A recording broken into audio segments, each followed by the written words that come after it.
The quest for 28 is on. The Yankees are a week away from their first spring training matchup for the new season. The New York Post's Joyce is in Tampa covering the team, and he's on the line with update us with all things Yankees. Greg, what a difference a year makes. Last season, the Yankees and Brian Cashman caught a lot of heat from both the fans and the media, and then they made it to the ALCS. So what's the mood heading into this season?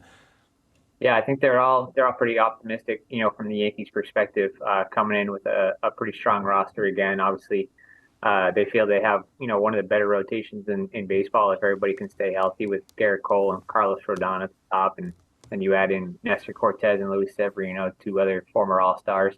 Obviously, bringing back Aaron Judge was huge for their offseason, so he's back in the fold, and they'll have some competitions this spring at shortstop and left field. They're hoping that, I think it would be in a best case scenario if one of the kids, Oswald Peraza or Anthony Volpe wins the shortstop job, and then left field we'll see. I mean, Aaron Hicks, they're hoping for a bounce back season from him, but DJ LeMahieu is said to be back healthy, which he missed the playoffs last year, and that was a big loss for them. So, obviously, if everybody can stay healthy, they feel like they like where they are. You mentioned the bullpen. You mentioned staying healthy and Nestor Cortes. He had to pull out of the World Baseball Classic the other day, but it looks like he's returned from injury a lot sooner than what people thought. So what's the update on his status? Yeah, he told us on Monday that he had a low-grade 2 hamstring strain and thought he'd be off the mound for a couple of weeks, but he actually threw a bullpen yesterday on Friday. So he said he felt better than expected and got back on the mound sooner than he expected. So it seems like if there was any real cause for concern, it seems that that's kind of dissipated. Obviously, he still won't be going to the WBC, which I don't think the Yankees are exactly, too upset about that, just because, their main focus right now is getting their guys healthy and ready to ramp up for the regular season. They only have 3 guys going to the WBC as it stands right now. But yeah, Cortes is back on track with his ramp up towards the regular season. He should have no problems being ready for opening day.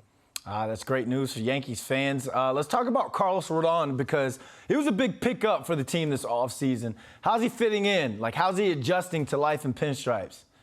Yeah, I mean, it's his third different team in as many years, but he seems like he's fitting pretty well. He got down here 2 weeks early, had been, thrown at the complex up until then, and now, he's kind of fitting in with his new teammates and everything. He's talked about, Garrett Cole called him during the off season. They talked a lot about, stuff about off the field, what to expect. And now that they're, in the same clubhouse together, their lockers are right next to each other. So, starting that relationship in full.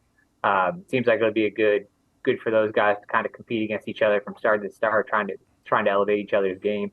Rodon threw his first live batting practice session here yesterday, and you saw some of that edge, that competitive fire, and then also the really quality stuff that was the reason the Yankees gave him $162 million.